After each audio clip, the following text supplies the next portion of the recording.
चेतना का दीप है यह, ज्ञान का हिमालय, विश्वविद्यालय, विश्वविद्यालय। चेतना का दीप है यह, ज्ञान का हिमालय, विश्वविद्यालय,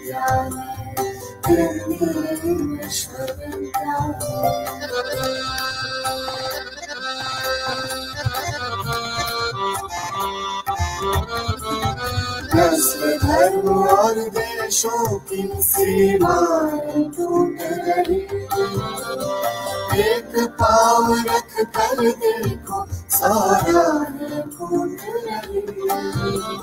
सत्य अहिंसा और शोध के, सत्य अहिंसा और शोध के सपनों का हिंदी विश्वविद्यालय, हिंदी विश्वविद्यालय।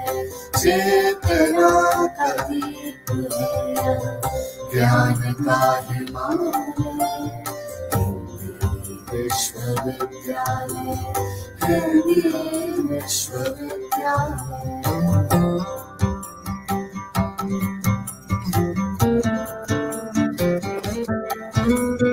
मलमली चट्टानों का वर्धाता है जो पठार, बंजर पर हरियाली की जय का प्रतीक साकार। दुर्लभ पांडुलिपियों का, दुर्लभ पांडुलिपियों का यह अनुपम संग्रहार, हिंदी विश्वविद्यालय, हिंदी विश्वविद्यालय। चेतना का दीप है ज्ञान का हिमालय, विश्वविद्यालय, हिंदी विश्वविद्यालय।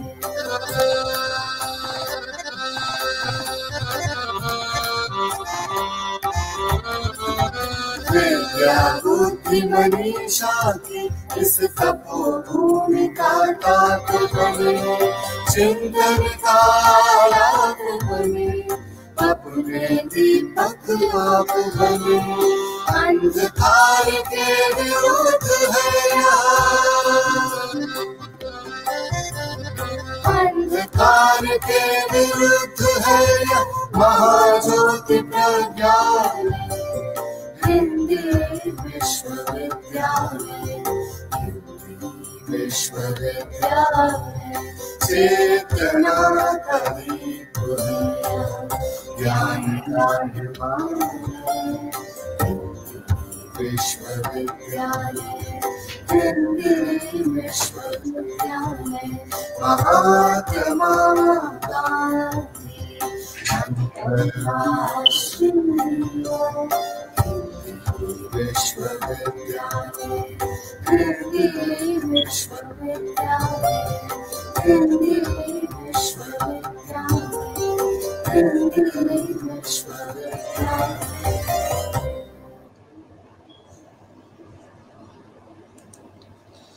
नमस्कार।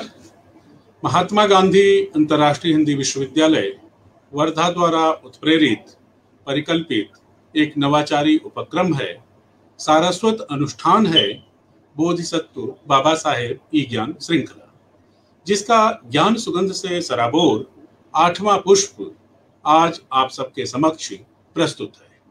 आभासी माध्यम के आमुख पटल पर जुड़े सभी सुधी विद्वज्जनों को गांधी और विनोबा की कर्मभूमि वर्धा से सादर प्रणाम, स्वागत, सुस्वागत। मित्रों, भारतीय ज्ञान परंपरा के प्रबोधन से प्रारंभ इस बोधिसत्व बाबा साहेब ई ज्ञान श्रृंखला की पिछली कड़ी यानी 7वां प्रबोधन भारतीय सांस्कृतिक चेतना में तस्वीर पर केंद्रित रहा। इससे पूर्व भारतीयता की समझ नए भारत का निर्माण, शिक्षा की भारतीय परंपरा, आज का परिप्रेक्ष्य और हमारा दायित्व, शिक्षा में आध्यात्मिक मूल्य और आज का परिप्रेक्ष्य, सतत विकास का भारतीय प्रारूप और स्वावलंबन की अवधारणा जैसे अकादमिक और राष्ट्रीय महत्व के विषय पर ख्यातिलब्ध विद्वज्जनों के उद्बोधन से हम सभी लाभान्वित हो चुके हैं। विश्वविद्यालय के माननीय कुलपति आचार्य रजनीश कुमार शुक्ल की भारतीयता के प्रति समर्पण, भारतीय बोध के प्रति स्पष्ट दृष्टि, शिक्षा संस्कृति के उन्नयन के प्रति दृढ़ इच्छा, शक्ति तथा समय और समाज के प्रति सजगता का सुफल है यह बोधिसत्व बाबा साहेब ई ज्ञान श्रृंखला। इस साप्ताहिक संवाद श्रृंखला का उद्देश्य वर्तमान समय के अपने अपने क्षेत्र के सर्वश्रेष्ठ ज्ञान संपन्न, संस्कृति और संस्कार युक्त अग्रणी बुद्धिजीवियों के उद्बोधन से हमारे अनुभव व समझ को विस्तार देना है। ज्ञान सृजन का केंद्र और विश्वविद्यालय होने के नाते हमारा अकादमिक और सामाजिक उत्तरदायित्व है कि ऐसे सरोकारों को हम संबोधित करें जिससे राष्ट्र का उत्थान हो, समाज संस्कारवान हो और युवा मानस ज्ञान व गौरव बोध से समृद्ध हो।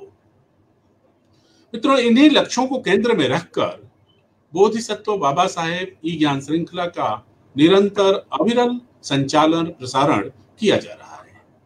विश्वविद्यालय के यशस्वी कुलपति, तुलनात्मक धर्म और दर्शन के अग्रणी विद्वान आचार्य रजनीश कुमार शुक्ल की प्रेरणा, उनकी नवाचारी सोच और सार्थक पहल से प्रारंभ इस अकादमिक सांस्कृतिक अनुष्ठान के फलीभूतीकरण के अवसर पर इस श्रृंखला की अध्यक्षता कर रहे माननीय कुलपति जी की आभासी उपस्थिति हमें संबल दे रही है, हमारा उत्साह वर्धन कर रही है। मित्रों, आज के प्रबोधन का विषय है आत्मनिर्भर भारत और हमारा दायित्व। और आज इस अकादमिक सांस्कृतिक ई ज्ञान श्रृंखला के उद्बोधक हैं राजनीति में बौद्धिक परंपरा के वाहक, सामाजिक व राजनीतिक चेतना के सजग प्रहरी माननीय श्रीयुत शिव प्रताप शुक्ल जी। भारत सरकार में केंद्रीय वित्त राज्य मंत्री का दायित्व निर्वहन कर चुके राज्यसभा के माननीय सांसद शिव प्रताप शुक्ल जी वर्तमान में राज्यसभा में भारतीय जनता पार्टी के मुख्य सचेतक हैं। राष्ट्र सर्वोपरि हो, इसकी भावना से ओतप्रोत आदरणीय शुक्ल जी ने ज्ञानशील एकता की ध्येय के लिए समर्पित विश्व के सबसे बड़े विद्यार्थी संगठन अखिल भारतीय विद्यार्थी परिषद से 1970 में अपने को संवारने और धार देने की शुरुआत की। 1981 में आपने भारतीय जनता युवा मोर्चा के क्षेत्रीय मंत्री का दायित्व संभाला। आपातकाल के दौरान मिसा के तहत गिरफ्तार हुए और 19 महीने जेल में रहे। 2012 में भाजपा के उत्तर प्रदेश उपाध्यक्ष का दायित्व आपको सौंपा गया। कुशल संगठनकर्ता श्री शिव प्रताप शुक्ल जी को गोरखपुर विधानसभा से लगातार 4 बार विधायक निर्वाचन होने का गौरव प्राप्त है। उत्तर प्रदेश सरकार में 3 बार कैबिनेट मंत्री के रूप में दायित्व निर्वहन आपने किया है। आदरणीय शुक्ल जी को उत्तर प्रदेश में कैबिनेट मंत्री में सर्व शिक्षा अभियान, ग्रामीण विकास और जेल सुधार की दिशा में किए गए कार्यों के लिए आज भी जाना जाता है। ऐसे संगठनकर्ता, अधिवक्ता, सामाजिक व राजनीतिक क्षेत्र में ख्यातिलब्ध नेतृत्वकर्ता मान्यवर श्री शिव प्रसाद शुक्ल जी का मैं महात्मा गांधी हिंदी विश्वविद्यालय परिवार की ओर से इस आभासी पटल पर हार्दिक स्वागत, अभिनंदन करता हूं। मैं पूरे आदर व सम्मान के साथ अनुरोध कर रहा हूं कि आप अपना प्रबोधन प्रस्तुत करने की कृपा करें आदरणीय श्री शिव प्रसाद शुक्ल जी।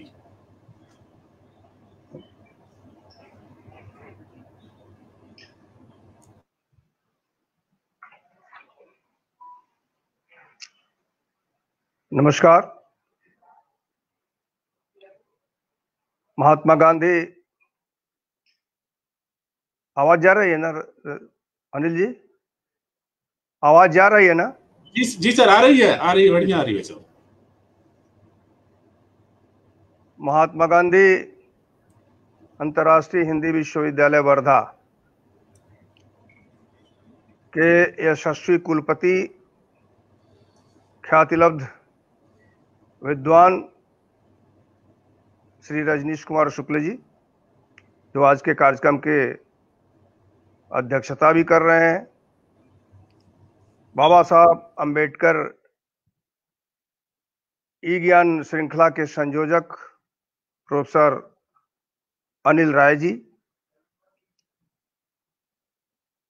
उपस्थित अन्य सभी महानुभाव, सभी सुधीजन, आप लोगों के माध्यम से मुझे भी आज सौभाग्य प्राप्त हुआ कि आप लोगों के साथ कुछ इस प्रकार का विमर्श हो रहा है। सबसे पहले तो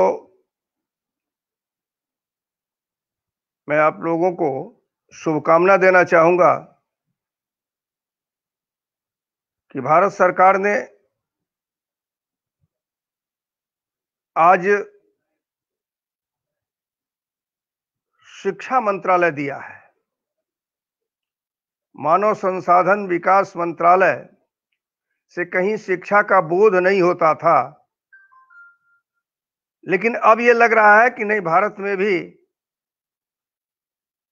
शिक्षा को देने वाला भी कोई मंत्रालय है और अब उसका नाम शिक्षा मंत्रालय हो गया है। और अधिक शुभकामना कि एक नई शिक्षा नीति आई है और यही नई शिक्षा नीति आने के साथ ही साथ लोगों के स्वाभाविक है विचार भी आने शुरू हो गए हैं। जहां भारतीयता परक शिक्षा नीति है, वहीं बच्चों को केवल रटने की स्थिति नहीं बल्कि शिक्षा से ज्ञान प्राप्त करने की स्थिति में रहें, स्वावलंबन भी उनके में आ सके। तो इस प्रकार से 4 श्रेणियों से अधिक उसमें बांटने का काम श्री नरेंद्र मोदी जी के द्वारा अध्यक्षता में हुई कैबिनेट ने किया है। निर्णय सराहना हो रही है। मैं समझ रहा हूं कि निश्चित रूप से आप लोग भी, और आप तो ऐसे भी विश्वविद्यालय में है जहां महात्मा गांधी ने भी साफ साफ ये कहा था कि हिंदी के बिना सब कुछ अधूरा है। तो उस हिंदी विश्वविद्यालय के आप कुलपति हैं, आप लोग उससे जुड़े हुए हैं। हम भी जरूर ये चाहेंगे कि आप प्रबुद्ध हैं तो अब आपका प्रबोधन शब्दों के माध्यम से ही नहीं बल्कि लिखित भी रहे, लेखों के द्वारा, और सब जो नई शिक्षा नीति आई है उस शिक्षा नीति पर भी आए। यह मेरा निवेदन है रजनीश जी से भी, क्योंकि वह अब आज तो जरूर है कुलपति के नाते वो अध्यक्षता कर रहे हैं, तो भी इस समय अध्यक्ष प्रमुख होता है। लेकिन जब पहले भी हम लोग बड़े मनोयोग से इनके विचारों को सुना करते थे। विचार में जो गंभीरता रहती थी उस पर मनन भी किया करते थे।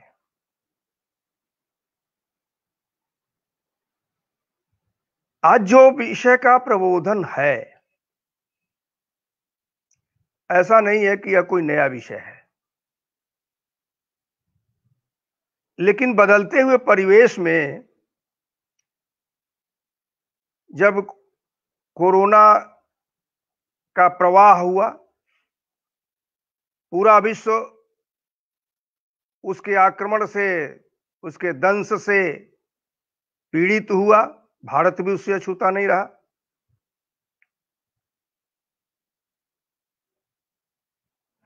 मृत्यु शाश्वत है, सत्य है, लेकिन उसके बावजूद भी मृत्यु पर इतना विचार नहीं हुआ जितना इस कोरोना ने लोगों को मृत्यु पर विचार करने के लिए, सोचने के लिए मजबूर कर दिया। हमारे यहां भारतीय परंपरा में लोग ये कहते रहे कि मृत्यु तो सत्य है, लेकिन फिर भी आज मृत्यु से लोग डरते हैं। ऐसा अगर किसी से बात किए तो लोगों के मन से यह बात निकल करके आती है। और इस बीच बहुत कुछ गड़बड़ हुआ, अर्थव्यवस्था भी गड़बड़ हुई।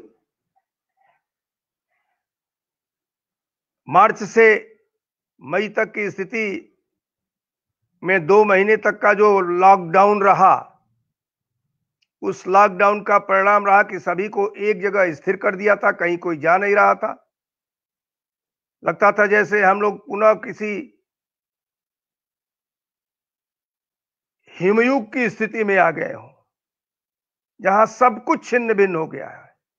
सब कुछ रहते हुए भी हमारी एक दूसरे से कनेक्टिविटी नहीं थी। अगर था तो एक स्थान पर बैठ करके दूसरे स्थान पर बैठे हुए व्यक्ति से केवल अपने मोबाइल से बात कर लेते थे, टेलीफोन से बात कर लेते थे। यहां तक कि आज की भी स्थिति यह है कि दिल्ली इत्यादि जैसे शहरों में डाक नहीं आ रहा है, मेल से सब कुछ चल रहा है। हम किसी स्थान से अगर भेजें तो यहां पर पोस्ट ऑफिस काम करने के लिए तत्पर नहीं है। इतनी घबराहट की स्थिति रही। और इसी बीच 12 मई को आदरणीय प्रधानमंत्री जी ने एक घोषणा किया, क्योंकि चर्चाएं शुरू हो गई थी कि कैसे चलेगा, अर्थव्यवस्था पूरी तौर पर डगमगा रही है। तो यह नहीं कि कोई भारत की ही अर्थव्यवस्था गड़बड़ हो रही थी। भारत की अर्थव्यवस्था तो देखा जाए तो अन्य स्थानों की अपेक्षा, अन्य देशों की अपेक्षा कुछ सुधरी भी रही। विश्व के अन्य देश तो उसमें बहुत अधिक पीड़ित हुए, लेकिन फिर भी उन्होंने एक आर्थिक पैकेज की घोषणा किया। और वह आर्थिक पैकेज कोई छोटा पैकेज नहीं था। जब उन्होंने घोषणा किया तो उसकी सराहना काफी हुई। 20 लाख करोड़ रुपए का पैकेज था और उस 20 लाख करोड़ रुपए के पैकेज को उन्होंने उस दिन नाम दिया आत्मनिर्भर भारत।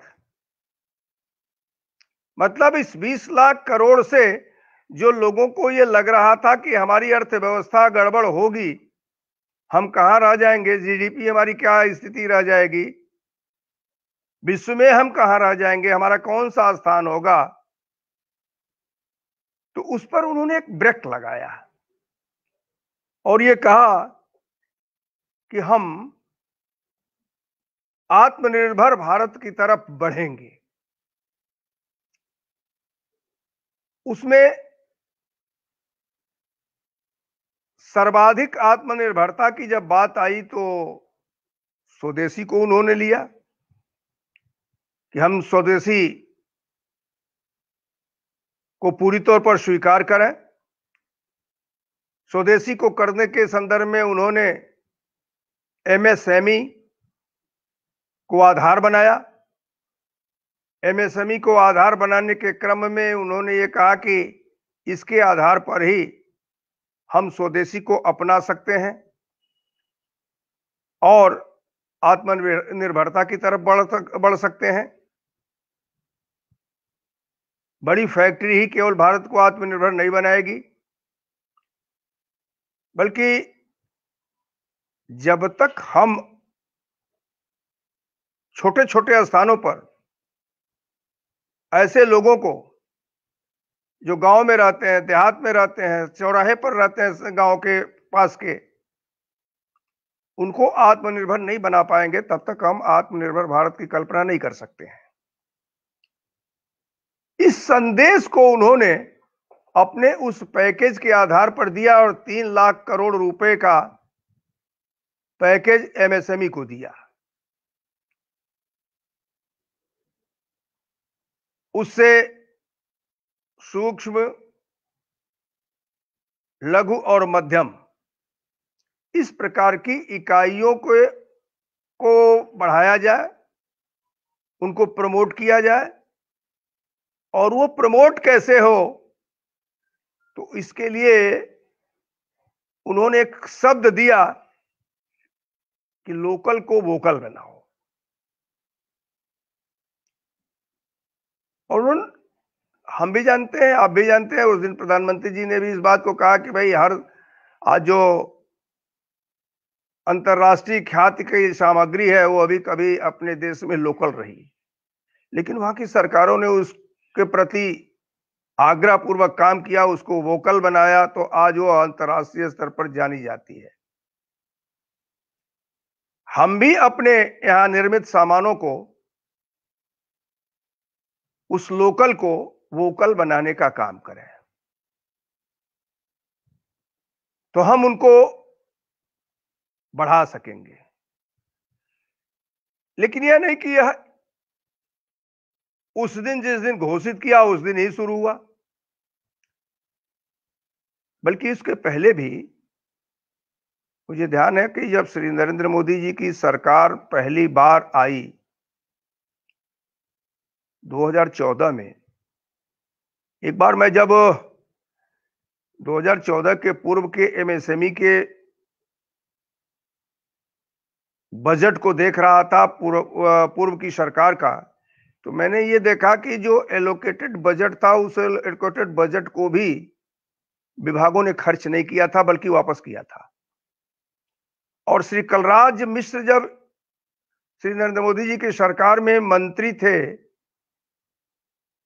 तो उनके बजट को जब मैंने देखा, जो एलोकेटेड बजट था, वह न केवल खर्च हुआ बल्कि और अधिक मांग की गई विभाग की तरफ से, और सरकार ने, वित्त विभाग ने उसका प्रबंधन भी किया।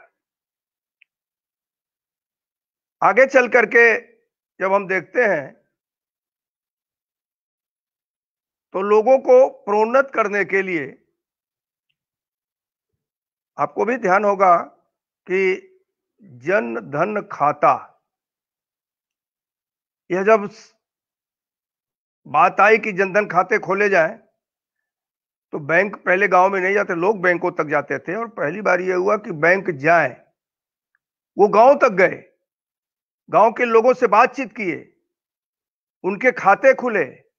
लेकिन हास्यास्पद स्थिति लोगों ने तब बना दिया कि ये कौन सा खाता है जिसमें जीरो बजट का खाता क्या होता है, मतलब एक भी नया पैसा न जमा करो तो भी खाता खुल जाए, बिना जमानतदार के खाता खुल जाए। लेकिन खुला। और जब उस समय मैं वित्त विभाग में जब था, मुझे ध्यान है कि उस समय जो खाते जीरो बैलेंस से खुले थे, तो जीरो बैलेंस वाले खातों में भी 76,000 करोड़ रुपए लोगों ने जमा कर दिया था। वह पैसे कोई सरकार नहीं डाली थी, बल्कि उन लोगों ने डाला था जिन लोगों का खाता बिना एक नया पैसा जमा किए भी खुल गया था। तो उसमें जनधन खाते जो खोलने की बात आई, तो उससे मनरेगा के लोग भी जुटे थे, सोसाइटी जुटी थी, और जगह जगह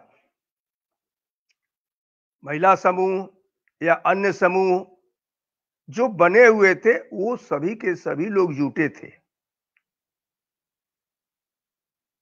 हमें ध्यान है कि हम वाराणसी गए थे, बैंकों ने कार्यक्रम रखा था और उसमें देखा था कि जो महिला समूहों ने कितना अच्छा अच्छा काम करके दिया था। तो एक बात उस समय आई थी कि काम तो हम कर रहे हैं लेकिन हमें बाजार कहां मिलेगा। तो बाजार कहां मिलेगा उसका जवाब जब अब की बार श्री नरेंद्र मोदी जी ने अपना पैकेज दिया तो उसमें कहा वोकल को लोकल को वोकल बनाओ। वोकल तब हो सकेगा जब हम उसको बाजार उपलब्ध कराएंगे। तो उस बाजार उपलब्ध कराने के क्रम में उन्होंने इस बात को घोषित किया और उसी में उस समय उन्होंने एक बात और कही थी कि लोनिंग हो, और लोनिंग के संदर्भ में उन्होंने एक कार्यक्रम में यह कहा था कि बैंकों को यह सुनिश्चित करना होगा कि एमएसएमई से जुटे हुए लोगों को ऐसे आधारभूत कार्यों को 59 मिनट में वह लोन देंगे। मैं ये नहीं कह रहा हूं कि सभी लोगों को 59 मिनट में लोन मिल गया होगा, लेकिन इतना जरूर कहना चाहूंगा कि 59 मिनट में लोगों को लोन मिला है, प्रमाण भी उसके आए। इसका मतलब कार्य शुरू हो गया था, उस कार्य को गति पकड़नी थी। एक साथ कुछ नहीं हो जाता है, होता धीरे धीरे ही है। तो जो काम उन्होंने 59 मिनट में लोन दिलाने के लिए वो किया था, उसको इस आधार पर किया था कि हम मेक इन इंडिया की बात करेंगे, और उसके लिए उन्होंने आमंत्रित किया था विदेश से उन कंपनियों को जो वहां पर रह करके यहां एजेंट तय कर करके अपना काम किया करती थी और सारा मुनाफा भी ले जाती थी। श्रम भी यहां का नहीं रहता था, केवल हम उपभोक्ता के रूप में रहते थे और पैसा अपना दे देते थे। उसको उन्होंने ब्रेक लगाने का काम किया कि हमारे यहां का श्रम रहेगा, श्रम के आधार पर आप अपना लाभ ले जा सकते हैं, लेकिन यहां का टैक्स भी आपको देना पड़ेगा और यहां के श्रम का पूरा पारिश्रमिक भी आपको देना पड़ेगा। तो हमारे यहां धीरे धीरे उसकी आत्मनिर्भरता आएगी।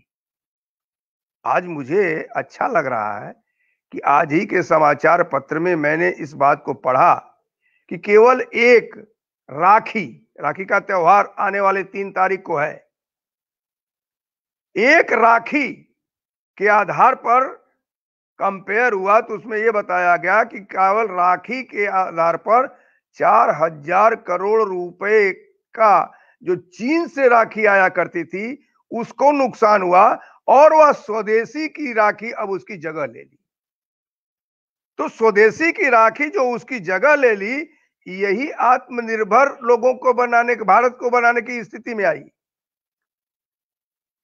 एक दिन में कुछ भी निर्भरता नहीं आई, सतत सब कुछ आई। तो एक बिंदु मैं दिया हूं कि आत्मनिर्भरता की मतलब एक आज जो मैंने पढ़ा उसके संदर्भ में मैं बता रहा हूं कि किस प्रकार से प्रधानमंत्री जी के उस कहने के बाद लोग उस पर ध्यान देना शुरू किए। उस पैकेज में केवल एमएसएमई नहीं रहा, कोरोना के जो अन्य बिंदु भी आए जिससे लोग पीड़ित रहे। इस सरकार ने प्रवासी मजदूरों के लिए काम किया, प्रदेश की सरकारों ने काम किया। हमें ध्यान है कि केवल मजदूरों को खिलाने पिलाने के लिए ही वो भूखे न रहें, अपने अपने स्थान पर पहुंच जाएं। राज्य सरकारों को केंद्र सरकार ने अपने तरफ से 11,000 करोड़ रुपए देने का काम किया। वह सहायता थी, कर्ज नहीं थी। उनके भाग का पैसा भी नहीं था राज्यों के, बल्कि यह दिया गया कि इसमें उनको प्रवासी मजदूरों को उनके घर तक पहुंचाया जाए, सुरक्षित पहुंचाया जाए, खान पान के साथ पहुंचाया जाए। और जब वहां पहुंचने की बात जब आई, जब वहां पहुंचे तो उसके पहले दो काम हुए। एक तो उनके परिवारों में एक साथ 3 माह का राशन दिया गया, जिसमें गेहूं, चावल, दाल, इसकी उपलब्धता कराई गई 5-5 किलो का, 3 महीने का एक बार दिया गया। बाद में फिर आगे के नवंबर तक के लिए प्रधानमंत्री ने घोषणा किया कि हम नवंबर तक सभी लोगों को 5 किलो दाल, 2 किलो दाल, 5 किलो चावल, 5 किलो गेहूं, यह प्रत्येक परिवारों को उन्होंने देने के लिए करीब 80 करोड़ लोगों को यह देने का काम किए। तो जो असहाय हो गए थे, वो उनके अंदर असहायता न रहे, वह पुनः बढ़े और अपनी आत्मनिर्भरता जो है अपने परिश्रम के आधार पर करें। तो स्थानीय स्तर पर उनको मनरेगा से जोड़ने का काम किया गया। जो उस मनरेगा को 161 रुपए मिलते थे, उस मनरेगा को बढ़ा करके 212 रुपए किया गया। उनको वहां से अगर वो मुंबई से चले आए, गांव में चले आए, तो उनको रोजगार चाहिए, रोजगार नहीं रहेगा तो भूखों मरेंगे। तो उसके लिए उन्होंने पैसे देने शुरू किए कि तुम आत्मनिर्भर हो। उतना ही नहीं था, बल्कि वहां पर उन लोगों ने यह कहा कि जो ऐसे लोग हैं जो अपना कोई उत्पाद नया भी स्थापित कर सकते हैं, तो बैंकों को यह कहा कि आप सीधे सीधे इनको बिना जमानत के इनको लोन देने का काम कीजिए। अनेक स्थानों पर उनकी लोनिंग हुई, और लोनिंग करने के बाद अब वो क्या करते, स्थानीय जो उत्पाद है उस उत्पाद के आधार पर अपना अपना प्रोडक्ट बना करके और फिर मार्केटिंग के आधार पर अपना ये करें, अपने को समुन्नत बनाए, देश की अर्थव्यवस्था के साथ जुड़े। उसको करने का काम उन्होंने किया। हमारा देश बहुत बड़ा है, उसका सबसे बड़ा सेक्टर जो है किसान है। किसानों की समस्याएं थी, और उस समस्या को हमें ये भी ध्यान है, जब पहली बार गोरखपुर के फर्टिलाइजर के मैदान में प्रधानमंत्री ने किसान को देने के लिए उसके खाते में बटन दबा करके एक साथ 2-2 हजार रुपया एक क्षण में पहुंचाने का काम किया था किसानों को, तब इसकी थोड़ी सी आलोचना लोगों ने किया भी था। लेकिन उन लोगों को जो आलोचना कर रहे थे, नहीं मालूम था कि उस 2000 रुपए से किसान अपना खाद, अपना बीज, अपना पानी ले सकता है, जिसके लिए वह कहीं न कहीं साहूकार का कर्जदार होता था। और कर्जदार होने की स्थिति में जब फसल तैयार हो जाती थी, तो फसल का बड़ा भाग वह साहूकार लेकर के चला जाता था, और किसान फिर जहां का तहां पड़ा रहता था। लेकिन उसको भी उस 2000 रुपए देकर करके कोई कर्ज नहीं था, सहायता पूरी तौर पर थी, किसान के खाते में दिया। कौन सा खाता? वही बिना जनधन खाता, जो बिना एक नया पैसा जमा किए खुला था, उस खाते में सीधे सीधे ट्रांसफर हुआ। राजीव जी के समय में जब वो एक बार कह गए थे कि हम यहां से भेजते हैं, जो है 1 रुपया पहुंचता है 10 पैसे 90 पैसे इधर उधर हो जाते हैं। प्रधानमंत्री श्री नरेंद्र मोदी जी के समय में जब उन्होंने 2000 रुपया भेजा, तो 2000 रुपया पूरा का पूरा उसके खाते में गया। न 90% हुआ, न 80% हुआ, न 70% हुआ। उस दिन उसको ये लगा कि नहीं, हम आत्मनिर्भर हो सकते हैं। आत्मनिर्भर क्या हो सकते हैं कि हम कहीं भी साहूकार से पैसा नहीं लेंगे, हमारी जो भी उपज होगी उस पूरे उपज के हम मालिक होंगे। तो उससे उसके आत्मनिर्भरता का भाव में कहीं न कहीं ये बात आई कि नहीं, हम अब मजबूत होंगे। आगे फिर चले, विद्यार्थियों के लिए उन्होंने लोन की व्यवस्था किया ताकि उनकी पढ़ाई लिखाई कायदे से हो सके। छोटी कंपनियों को जहां वो एनपीए हो गए थे, उस एनपीए को खत्म करने के लिए भी 60,000 करोड़ रुपए की व्यवस्था की गई कि ताकि उनका एनपीए खत्म हो जाए, और बैंकों को निर्देश दिया कि उनके एनपीए को धीरे धीरे ठीक करते हुए और फिर उनको एक लाइन में लाया जाए। ऐसा नहीं कहा गया कि यह सहायता रहेगा, बल्कि यह कहा गया कि इनका जो फिर उत्पाद हो, ये खड़े हो जाए तो धीरे धीरे इनसे पैसे लेकर करके अपना इनसे किया जाए, इनके उद्योगों को प्रोत्साहन दिया जाए। तो जहां एक तरफ सहायता दिया, वहीं दूसरी तरफ ऋण दे करके भी उनको उन्नत करने का काम किया, समुन्नत करने का काम किया। यह आत्मनिर्भर भारत बनाने की तरफ उनके लिए एक ये था। तो श्रमिकों के विकास के साथ साथ, नौजवानों को शिक्षा देने के साथ साथ, एमएसएमई के द्वारा इस आत्मनिर्भरता की तरफ प्रधानमंत्री का यह पैकेज जिस तेजी के साथ चला, उसका फायदा एक ये हुआ कि लोगों को ये नहीं लगा कि इस कोविड में भी, इस कोरोना के काल में भी हम पूरी तौर पर टूट गए हैं। इससे भी इनकार नहीं किया जा सकता है कि लोगों को टूटने का एहसास न हुआ हो। टूटने का एहसास भी हुआ, लेकिन सरकार के द्वारा जो प्रोत्साहन मिला, उस प्रोत्साहन का परिणाम यह हुआ कि वह फिर धीरे धीरे धीरे खड़ा होने की स्थिति में आ गए। इस बीच जब चीन ने हिमाकत किया, तो चीन के हिमाकत के बाद उसके 59 ऐप पर जो है भारत ने रोक लगाया। उनकी बड़ी बड़ी कंपनियों को ठेके रद्द किए गए।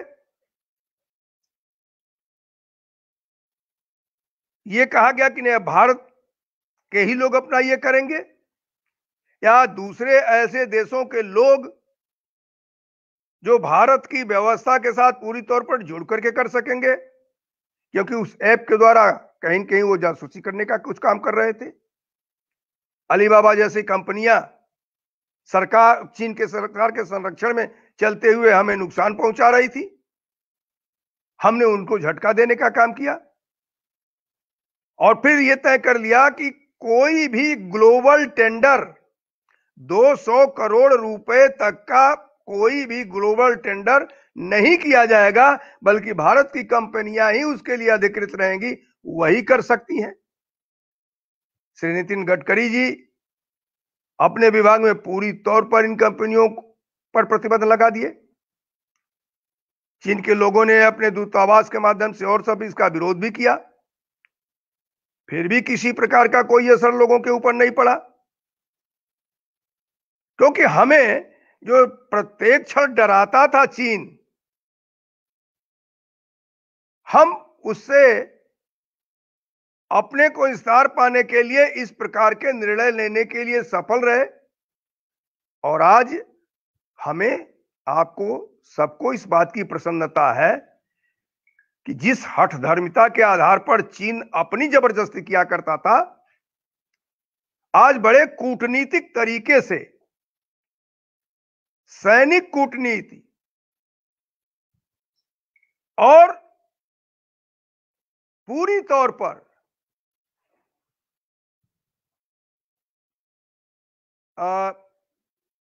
उनके नियंत्रण में जो उद्योग थे, जो व्यापार थे, उस पर छोड़ करके हमने इस स्थिति को ला करके खड़ा कर दिया कि आज चीन उस रेखा पर जहां न हम जा सकते हैं न वो जा सकता है,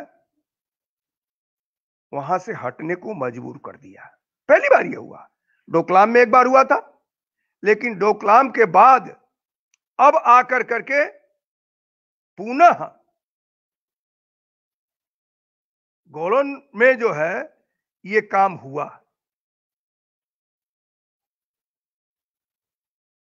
बहुत अच्छी बात ये आई कि कुछ प्रश्न भी यहां आ रहे हैं। मैं अभी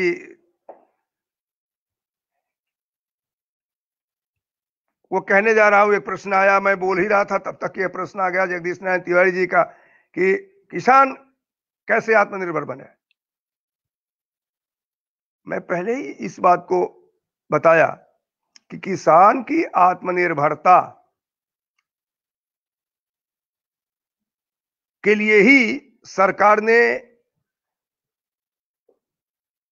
उस समय से शुरू कर दिया। जो फर्टिलाइजर का मैदान का मैंने उदाहरण दिया था, गोरखपुर के फर्टिलाइजर का मैदान के 2000 रुपए दिया, कर्ज नहीं दिया, उसकी मदद करने के लिए दिया एक बार, फिर 2000 दो बार, फिर 2000 3 बार, 6000 रुपए प्रत्येक उसके। हमारे यहाँ 3 फसलें जो होती है, रबी, खरीफ और जायद, इन तीनों की दृष्टि से दिया ताकि तीनों में वह किसी साहूकार के पास न जाए, बल्कि उस पैसे के आधार पर अपने कृषि के काम को बढ़ा सके। और तब फिर उसका न्यूनतम मूल्य भी निर्धारित किया फसलों का। खाद इत्यादि के उसमें दामों में पहले कमी भी हुई थी, इधर थोड़ी बड़ी थी, लेकिन कमी भी हुई थी ताकि उनको सही मूल्य पर अपना मिल सके। तो आत्मनिर्भरता केवल सरकारी सहायता के आधार पर ही नहीं जगदीश जी हो सकती है। आत्मनिर्भरता दिए गए सहायता के आधार पर स्वयं खड़े होने के लिए होती है। और पैकेज में किसान केवल खेती करने वाला ही नहीं है, किसान वह भी है जो मछुआरा है। उन मछुआरों को भी श्री नरेंद्र मोदी जी की सरकार ने मछली के उत्पादन को आधार बनाने के लिए भी 15,000 करोड़ रुपए पूरे भारत के लिए दिया था कि उससे के आधार पर वह सहायता उनको मिलेगी और उस सहायता के आधार पर वो आगे बढ़ सकेंगे। तो आत्मनिर्भरता की स्थिति जब तक हम केवल सहायता पर निर्भर रहेंगे, कुछ नहीं करेंगे, तब तक नहीं हो सकती है। आत्मनिर्भरता की स्थिति कि स्वयं की चेतना को विकसित करें, सहायता लें। सरकार अगर आर्थिक आधार पर दे रही है तो उसको जानकारी करें, और जानकारी करने के बाद फिर उस पर तत्पर रहें। तो ये जो एक शब्द दिया माननीय प्रधानमंत्री जी ने, आत्मनिर्भर भारत, वह इन संदर्भों में दिया। इसके लिए नहीं दिया कि राफेल आ जा रहा है तो भारत के लोगों को गर्व हो रहा है। तो आत्मनिर्भरता हम किसानों के आधार पर, मछुआरों के आधार पर, विद्यार्थियों के आधार पर, एमएसएमई से जुड़े हुए लोगों के आधार पर, इन लोगों को विकसित करने पर ही हम उसको बढ़ाएंगे, हम उसको ले जाकर के आगे ले जाकर के खड़ा कर सकते हैं। तो इस प्रकार आत्मनिर्भरता को एक नया पैमाना दिया प्रधानमंत्री जी ने, और उसके लिए ठोस तरीके भी दिए। आज भी कई बातें ऐसी आती हैं कि जिसमें वो समय समय पर लोगों को भी इस बात को कहते हैं कि भाई किसानों के बीच में जाना चाहिए, वैज्ञानिकों तक को कहते हैं कि आप जाइए, उनको कृषि के तरीके बताइए, बागवानी कैसे हो सकती है इसको बताइए, फूलों से खेती को कैसे कर करके जो है कैसे अपने को उन्नत कर सकते हैं इसको बताइए। वैज्ञानिकों को इस बात को ये कहते हैं कि जाकर के जो एमएसएमई से जुड़े हुए जो लोग हैं उनके यहाँ के उत्पादों के आधार पर क्या क्या कर सकते हैं उसको बताइए। और लोग जा रहे हैं वहां, बता रहे हैं ये छोटे छोटे ग्रुप बने हुए हैं स्वयं सहायता के। उन स्वयं सहायता, आप महसूस कीजिए कि इस देश में 20 लाख स्वयं सहायता के समूह हैं। 20 लाख स्वयं सहायता के समूहों को भी सरकार ने पूरी तौर पर उन्नत करने के लिए इस अपने पैकेज के अतिरिक्त उनको सहायता दिया कि ये स्वयं सहायता के समूह लगभग कुल मिलाकर के 60,000 है, कितने करोड़ का, इस समय मुझे पूरी उसका नहीं ध्यान पड़ रहा है, 60,000 करोड़ का, इतना का उनको सहायता देने का काम किया। तो स्वयं सहायता समूह के द्वारा ही उनकी आत्मनिर्भरता हो। बड़े पैमाने पर आर्थिक विचार के बिंदु जो है वह अर्थशास्त्री तय करेंगे, लेकिन भारत तो खेतों से बड़ा है। भारत का पूरा पहचान जो है कृषि की है। हम कृषि को और कृषि के उत्पाद को, कृषि अच्छी हो, उसके उत्पाद जो है उसको बाजार मिले, बाजार के द्वारा वह समुन्नत हो, और समुन्नत होने के बाद निश्चित रूप से कहीं न कहीं वह अपने अंदर आत्मनिर्भरता महसूस करें। यह पैकेज भी उनको आत्मनिर्भरता महसूस करने की एक प्रेरणा आई है। बैंकों को भी दिया। अभी तुरंत के दृष्टि से बैंकों को पुनः सहायता देने की बात प्रधानमंत्री जी ने कहा कि अगर हम बैंकों को कोई भी जरूरत होगी तो देंगे, बैंकों को पैसे की कमी नहीं होने देंगे। इस नाते नहीं होने देंगे कि वह बैंक फिर एमएसएमई को आधार दें, किसान को आधार दें, जो और लोग जुटे हुए उसको आधार देने का काम करें। इस प्रकार से उसको जोड़ने के लिए उन्होंने काम किया है और कहा है। पहले के बैंकों पर बड़े बड़े कर्ज दे दिए जाते थे, एनपीए हो जाते थे, एक दो नहीं हजारों करोड़ रुपए लेकर के लोग बाहर चले जाते थे। आज भी बाहर हैं, कुछ लोग आए भी, उनकी संपत्तियां जब्त की गई, लेकिन उसके बावजूद भी बहुत से लोग बाहर हैं। आज ऐसा नहीं है, बल्कि आज जितने छोटे कर्जदार हैं उनको बिना किसी आधार पर, बिना किसी जमानतदार के उनको कर्ज दिया जाए, उनके प्रोजेक्ट देख करके। यहां तक कि महिलाओं को इस सरकार ने उनके प्रोजेक्ट के आधार पर एक महिला को 1 करोड़ रुपया तक का जो है बिना किसी ये जो है जमानतदार के देने की बात नरेंद्र मोदी जी की सरकार ने कही। 1 करोड़ रुपए। उनके प्रोजेक्ट अगर ठीक है तो साफ ये हुआ कि इसको 1 करोड़ रुपए भी देकर के उन्नत बनाइए, महिलाएं सशक्त हों। किसी भी क्षेत्र को समुन्नत बनाने के लिए, आत्मनिर्भर बनाने के लिए वर्तमान श्री नरेंद्र मोदी जी की सरकार ने पूरी तौर पर काम करने का काम किया। मैं समझता हूं कि ये एक अच्छी उपलब्धि रही। कोरोना तो भयावह रहा, आज भी है, धीरे धीरे अब वो कम भी हो रहा है। मुझे लगता है कि आगे 1-2 महीने के अंदर ये सामान्य फ्लू की स्थिति जैसी रह जाएगी। अब जिस प्रकार से इसका रेशियो है, लगभग 76% से अधिक जगह जगह लोग ठीक हो रहे हैं जो अस्वस्थ है। अन्य देशों की अपेक्षा भारत में आज भी हालांकि 15 लाख की स्थिति हमारे यहाँ भी आ गई है बीमार लोगों की, लेकिन पीड़ित लोगों की, लेकिन उसके बावजूद भी ग्रोथ उसका ठीक होने का अधिक है, डेथ रेशियो कम है। लेकिन उसके बावजूद भी हम अपने इम्यूनिटी के आधार पर इसको डेवलप किए हुए हैं। और मैं समझता हूं कि भारत सरकार ने जिस प्रकार से लोगों को आत्मनिर्भर बनाने के लिए यह कार्यक्रम दिया, संदेश दिया, वह पूरी तौर पर महत्वपूर्ण रहा है। और उससे जो लोग आत्मनिर्भरता की तरफ सोचते भी नहीं थे, अब तो उड़ीसा जैसे स्थानों पर से भी संदेश आता है कि वहां जनता वहां की जो जंगलों के अंदर रहती है वो भी उन जंगली उत्पाद के आधार पर विकसित हो रही है और वो जो है उत्पाद बना रही है। मुझे लगता है और सब लोग इस पर विचार करेंगे जो दिया है पैकेज पर, तो उसमें आत्मनिर्भरता की तरफ हम सब लोग मिलकर के बढ़ सकेंगे, हमें उससे लाभ हो सकेगा।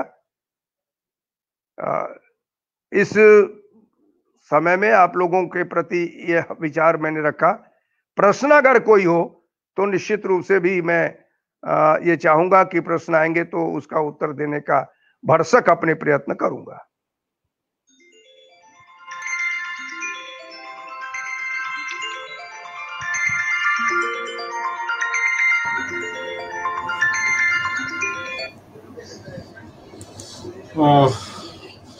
बहुत ही अनुभव, ज्ञान और विवेक से परिपूर्ण हृदय स्पर्शी ज्ञानवर्धक प्रबोधन के लिए श्रद्धेय शिव प्रताप शुक्ल जी को सादर साधुवाद। अब मैं महात्मा गांधी अंतर्राष्ट्रीय हिंदी विश्वविद्यालय के यशस्वी कुलपति, तुलनात्मक धर्म और दर्शन के अग्रणी विद्वान आचार्य रजनीश कुमार शुक्ल जी से बड़े आदर और सम्मान के साथ अनुरोध कर रहा हूं कि वह अध्यक्षीय उद्बोधन प्रदान करें।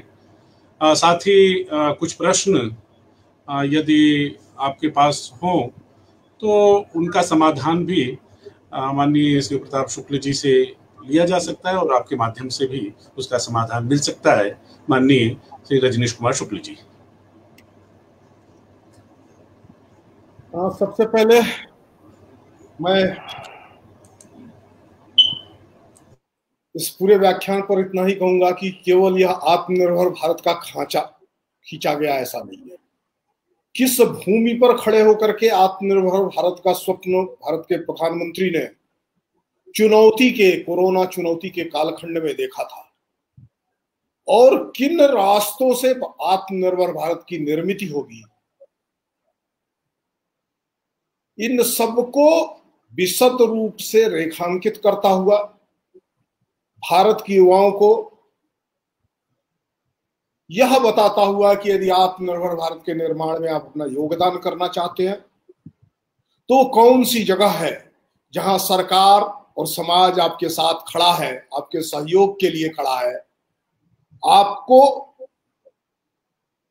कारक बना करके, आपको साधन बना करके, आपके माध्यम से इस देश की आत्मनिर्भरता में समाज और व्यक्ति अपना योगदान कर सकता है। इसकी आर्थिक व्यवस्था क्या होगी, इसका बाजार क्या होगा, किस प्रकार से जो लोकल है वो ग्लोबल बनेगा, वोकल होने का तात्पर्य क्या है और वोकल होने का तरीका क्या है, इन सारी चीजों को रेखांकित करता हुआ एक सूचना, नीति और प्रेरणा, इन तीनों से संयुक्त यह व्याख्यान।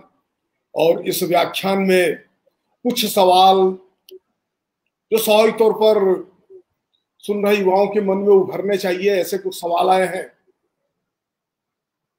मैं उन सवालों को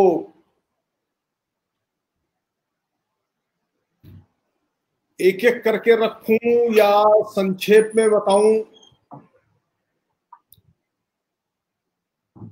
जैसे आप उचित समझे नरसिंह जी।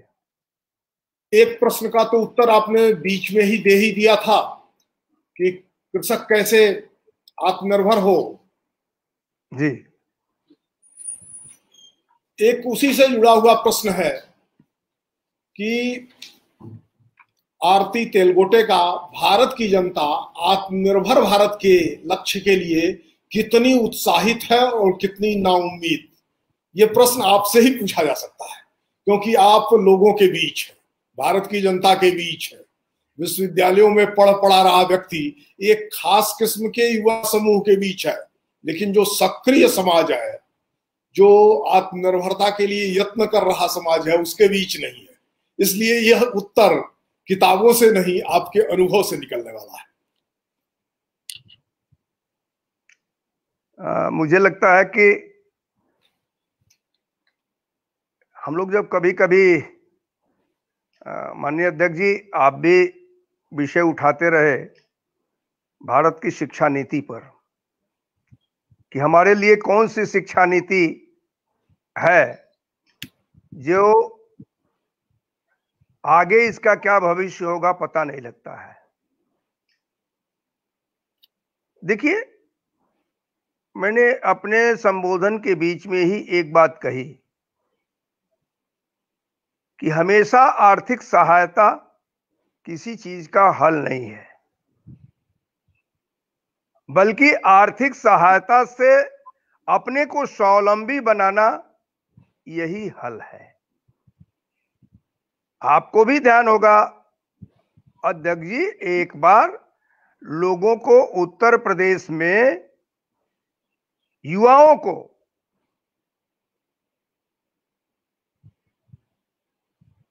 रोजगार स्थापित करने के लिए पैसे दिए थे और उन सभी लोगों ने कोई मोटरसाइकिल खरीद दिया, कोई कुछ खरीद लिया, बैंक से बिना इंटरेस्ट के वो पैसे थे और बाद में निश्चित समय में न चुका पाने के कारण वह 20,000 रुपया किसी का लाखों रुपया हो गया, किसी का कुछ और हो गया। सोच कैसी हो, सहायता को खैरात में रहेगा या सहायता को स्वावलंबन का स्वरूप देंगे, इस पर निर्भर करता है। हम स्वावलंबन का वो देंगे तो निश्चित रूप से हम आत्मनिर्भर भारत भी बना सकेंगे और आत्मनिर्भर भारत बनाने के संदर्भ में अपने को पहले आत्मनिर्भर बनाएंगे।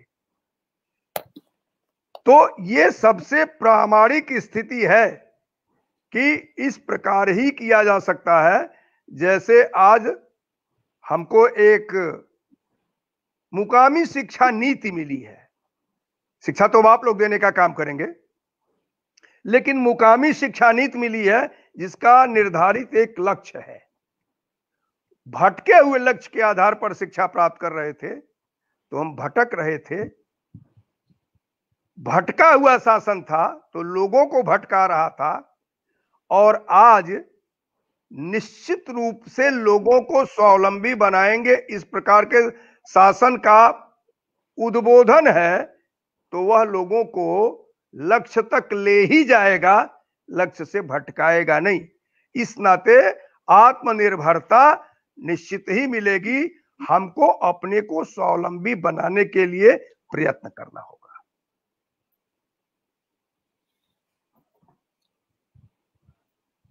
शिक्षा से आत्मनिर्भरता या आत्मनिर्भरता के लिए शिक्षा, इस समाधान के बाद सारे संशय मिटते हुए दिखाई दे रहे हैं।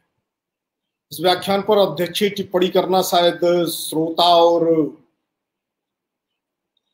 वक्ता के बीच जो तादात्म्य में स्थापित हुआ है उस तादात्म्य को तोड़ना होगा। लेकिन कल शाम से और आज दोपहर के बीच नए भारत के निर्माण की दिशा में जो सबसे आवश्यक चीज थी, आत्मनिर्भर भारत का स्वप्न साकार करने के लिए जो सबसे सबल संसाधन था, उस साधन, उस प्रक्रिया में एक रूपांतकारी परिवर्तन की नीति आई है, नई शिक्षा नीति 2020। नई शिक्षा नीति 2020 यूं तो अखबारों में जो शीर्ष है वो है कि 34 वर्षों बाद नई शिक्षा नीति आई, लेकिन हमारे जैसे लोग जो 30-35 वर्षों से शिक्षा क्षेत्र में विविध भूमिकाओं में काम कर रहे हैं, 3 दशक से अध्यापन कर रहे हैं और उसके साथ ही भारत के युवा विद्यार्थियों के बीच, युवा मानस के बीच लगातार सतत संपर्क में रहे हैं, उन सब के मार्गदर्शक ने एक संकेत दिया है। उन सब के मार्गदर्शक के रूप में श्रीमान शिव प्रताप शुक्ल जी हमारे जैसे लोगों को अपने किशोरावस्था से, मेरी किशोरावस्था से शिक्षा के लिए, समाज के लिए, भारत के लिए किस प्रकार से सोचना है, किस प्रकार से चलना है, इसका मार्गदर्शन करने वाले व्यक्ति तो है ही, साथ ही how to create, how to build your career for country, वो कौन सा तरीका होगा, वो कौन सा रास्ता होगा जिससे आप अपने कैरियर को इस देश के लिए निर्मित वह आज नीति के स्तर पर रूपायित हुआ है। नई शिक्षा नीति के रूप में हम जिसको प्रस्तुत कर रहे हैं, वस्तुतः स्वतंत्र भारत के बाद यह पहली बार भारत के लिए भारत की शिक्षा नीति है, जिसमें भारत की सांस्कृतिक परंपरा में भारतीय मन मानस को स्वाभिमान युक्त सोद्देश्य शिक्षा देने का एक संकल्प दिखाई दे रहा है।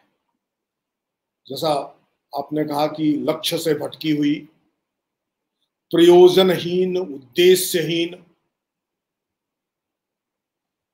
छोटा सा अक्षर और बड़ा सा अक्षर बनाने वाली जो शिक्षा प्रणाली चल रही थी, उसके स्थान पर संपूर्ण मनुष्य, इच्छा, क्रिया और ज्ञान, इन तीनों को एकाकार करता हुआ ज्ञान, कर्म और आचार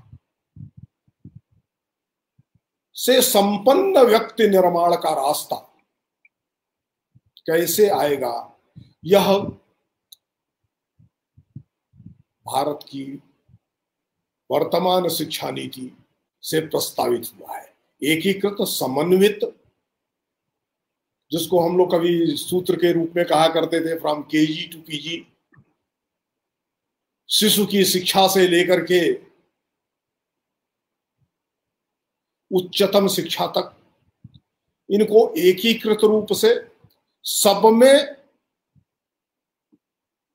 और सभी प्रकार के प्रारूपों में शिक्षा के जिन जिन प्रारूपों, जिन जिन प्रकारों की आवश्यकता है, पर्यायों की आवश्यकता है, वह विज्ञान की शिक्षा होगी, तकनीक की शिक्षा होगी, कला की शिक्षा होगी, मानविकी की शिक्षा होगी, शिक्षा का पर्याय चाहे जो हो, लेकिन सब में जो दूसरे विद्या स्थानों से, अनुशासनों से जरूरी है, वह समन्वित करते हुए श्रेष्ठतम सक्षम स्नातक, ऐसे स्नातक जिसके संबंध में भारत की शिक्षा नीति का सपना देखते हुए मालवीय जी ने कहा था कि हम ऐसे स्नातक बनाना चाहते हैं काशी हिंदू विश्वविद्यालय से, जो भारत के राजदूत के रूप में पूरी दुनिया में पहचाने जाएंगे। इस प्रकार से प्रत्येक स्नातक भारत माँ का श्रेष्ठ पुत्र बन सके और दुनिया के पैमाने पर भारत का सच्चा श्रेष्ठ राजदूत बन सके, ये एक शिक्षा ही है। इस शिक्षा के आधार पर आत्मनिर्भरता का स्वप्न साकार होगा। वस्तुतः आत्मनिर्भरता तभी संभव है जब स्वावलंबी और स्वायत्त शिक्षा होगी, सोद्देश्य शिक्षा होगी। आत्मनिर्भरता केवल स्वावलंबन नहीं है। आत्मनिर्भरता अपनी जरूरत को पूरा करना, अपनी जरूरत को पूरा करने के साथ दूसरों की जरूरतों का ख्याल करना, यह एक सभ्यता दृष्टि है, नवीन सभ्यता दृष्टि है, जिसको 4 जून 2020 को भारत के प्रधानमंत्री ने भारत की जनता को दुनिया के सबसे बड़े संकट के लड़ने के रास्ते बताते हुए आह्वान दिया था और कहा था, यह संकट तो है, चुनौती तो है कोरोना, लेकिन हम भारतीय चुनौती को अवसर में बदलेंगे, हम सब मिल करके बदलेंगे। इसलिए जो 20 लाख करोड़ का पैकेज है, यह आपके लिए खैरात नहीं है, यह आप अपने जीवन को खड़ा करेंगे, इस देश को खड़ा करेंगे और देश को खड़ा करते हुए पूरी दुनिया को इस संकट से लड़ने का रास्ता दिखाएंगे और इस संकट से पार पा करके एक संपोष्य, स्थायी और मानव मात्र के लिए कल्याणकारी सभ्यता की निर्मिति में योगदान करेंगे। इस दृष्टि से भारत के जन जन का, किसान का, जवान का, मजदूर का, व्यापारी का, शिक्षाविद का, तकनीकविद का, वैज्ञानिकों का, सबका एक आह्वान था और यह आह्वान भारत की इस महान जनता की क्षमता का आकलन करते हुए था। भारत की महान जनता को जब भारतीय नेतृत्व ने चुनौतियां दी हैं, तो सभी संकटों को पार करते हुए इस महान जनता ने, इस देश की महान मेधा ने वो सब कर दिखाया। सिर्फ एक जो प्रेरणा का संकट था, वो संकट समाप्त हो गया है।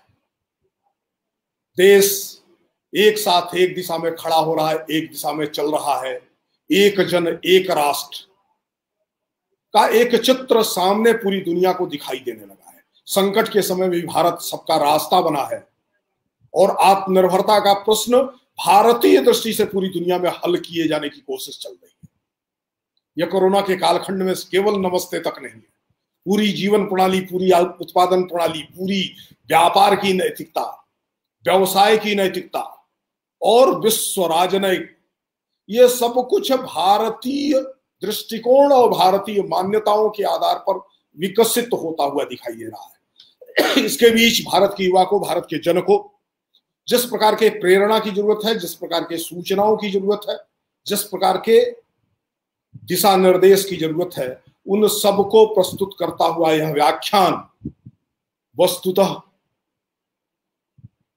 इस 8वें व्याख्यान के रूप में भारत को परम वैभव की ओर ले जाना, विश्व गुरु बनाने का जो अभियान चल रहा है, उस अभियान में अष्टांग की अंतिम अंग की सिद्धि जैसा है, यह समाधि सिद्धि जैसा है, बोध की प्राप्ति जैसा है, क्योंकि इसमें सिर्फ कोरा सिद्धांत नहीं है, कोरा अर्थशास्त्र नहीं है। कोरा अर्थशास्त्र तो 6 जून को ही आ गया था आत्मनिर्भरता के विरुद्ध, जब मोन्टोक सिंह हलूवालिया ने कहा था कि आत्मनिर्भरता का यह आह्वान कहीं भारत को 70 की अर्थव्यवस्था में न ले जाए, भारत के लोगों को कहीं घटिया उत्पादक सामग्रियों का उपयोग करने वाला न बनाए।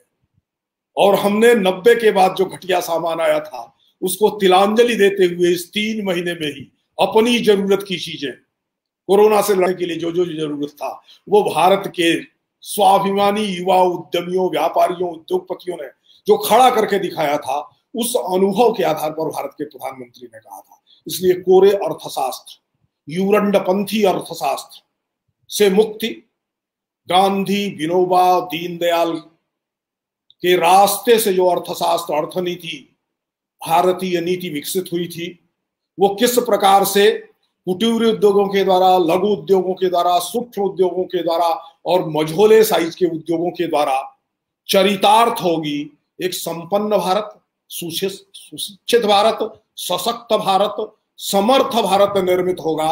और ये सब कुछ बिना किसी पर आश्रित हुए, दुनिया के किसी अन्य देश से बिना अपेक्षा किए हुए, उसके प्रति बिना दैन्य भाव में आए हुए, बिना गिड़गिड़ाए हुए, जैसे क्रायोजेनिक बनाया था, जैसे सुपर कंप्यूटर बनाया था, जैसे खाद्यान्न के क्षेत्र में हम आत्मनिर्भर हुए थे, इन सब संकटों को चुनौती मान करके, इनको अवसर के रूप में परिवर्तित करके भारत के जन ने, भारत के जवान ने, भारत के किसान ने, भारत के विद्यार्थी ने, युवा ने, उद्यमी ने, व्यापारी ने, यहाँ के तकनीकविदों ने, संक्षेपतः संपूर्ण भारत की जनता ने सभी चुनौतियां पार पाई हैं। और हम आज विश्व में एक मान्य अर्थव्यवस्था और दुनिया को विकास की नई किरण दिखाने वाले, नया रास्ता दिखाने वाली अर्थव्यवस्था और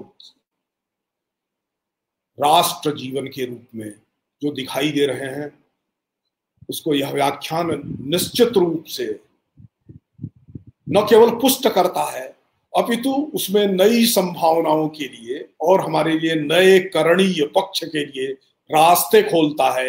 इसके लिए विश्वविद्यालय परिवार की ओर से मैं आपके प्रति आभार व्यक्त करता हूं और आपसे अनुरोध करता हूं कि आप भारत सरकार में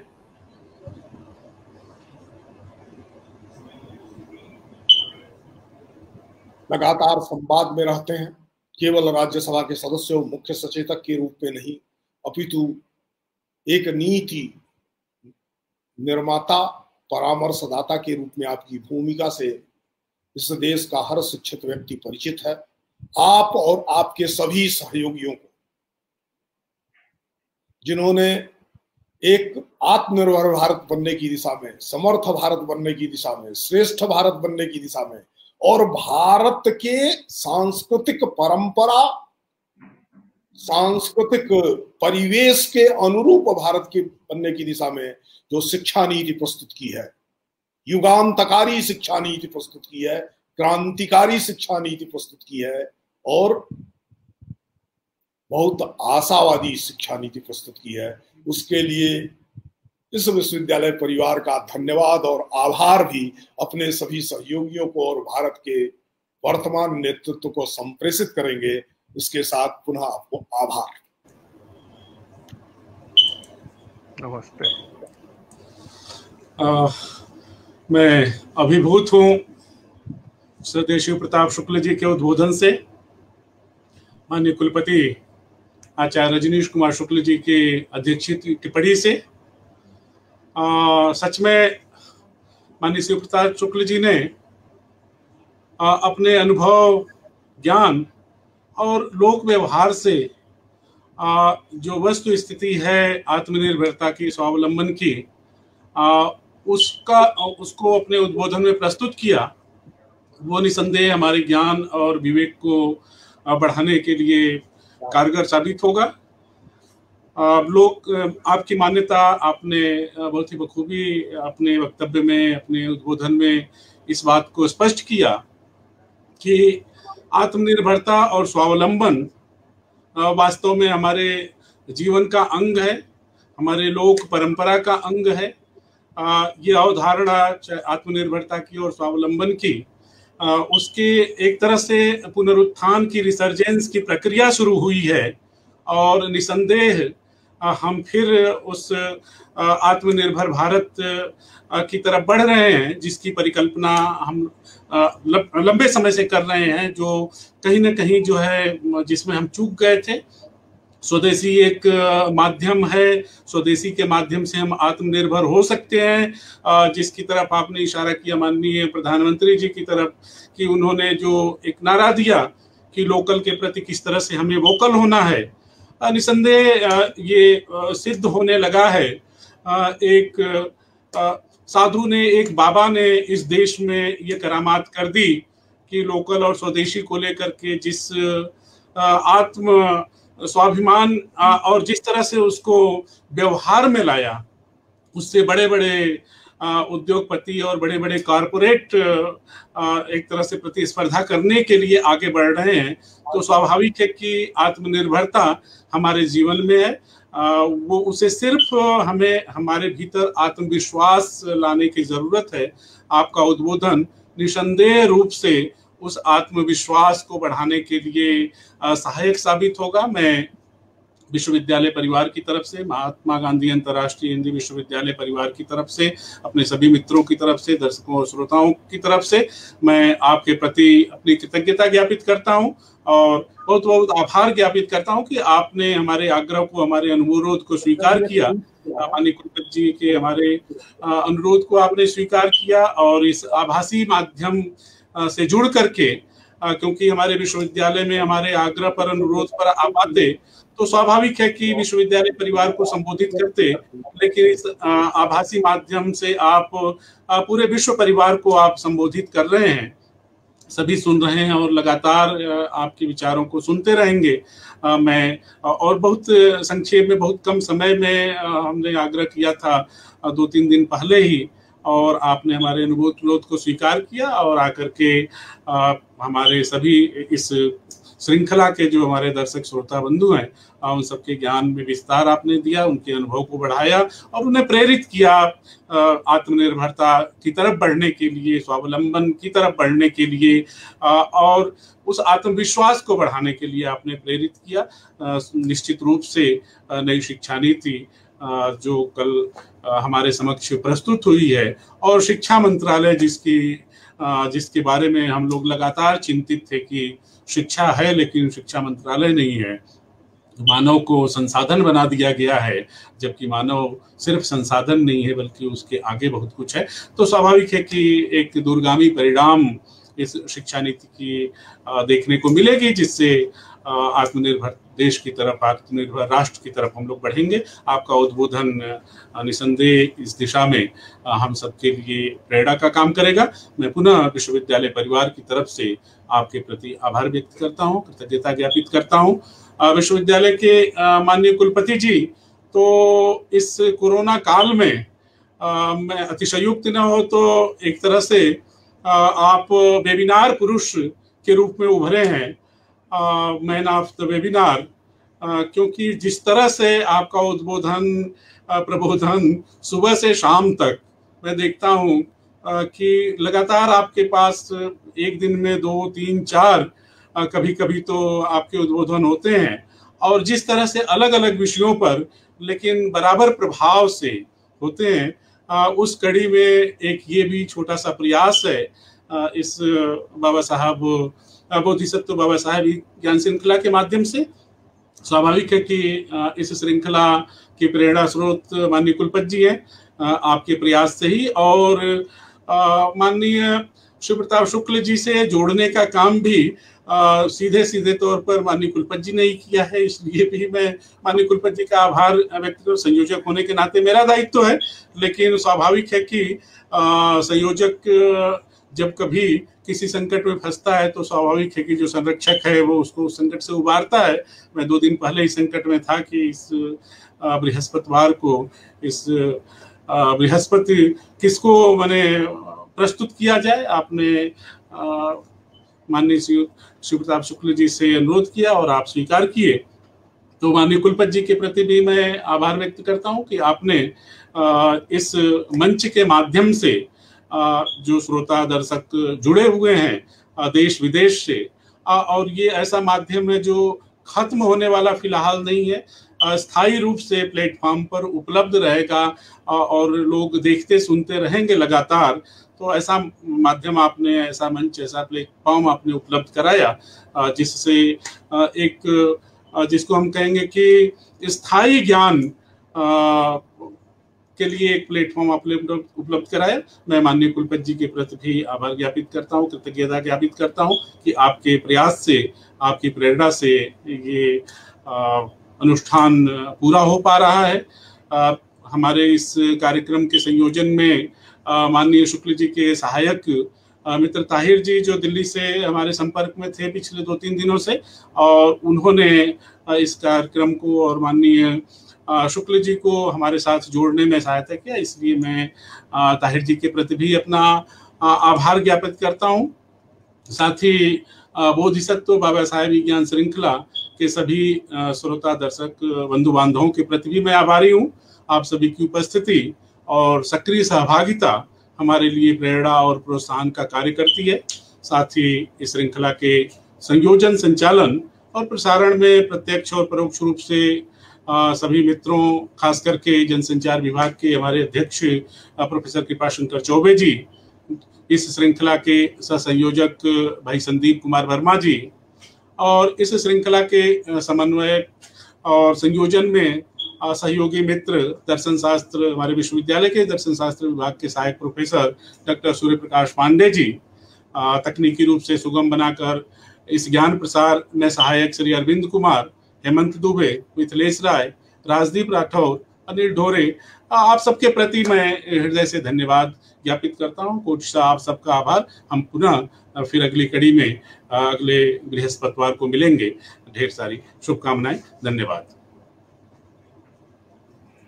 धन्यवाद।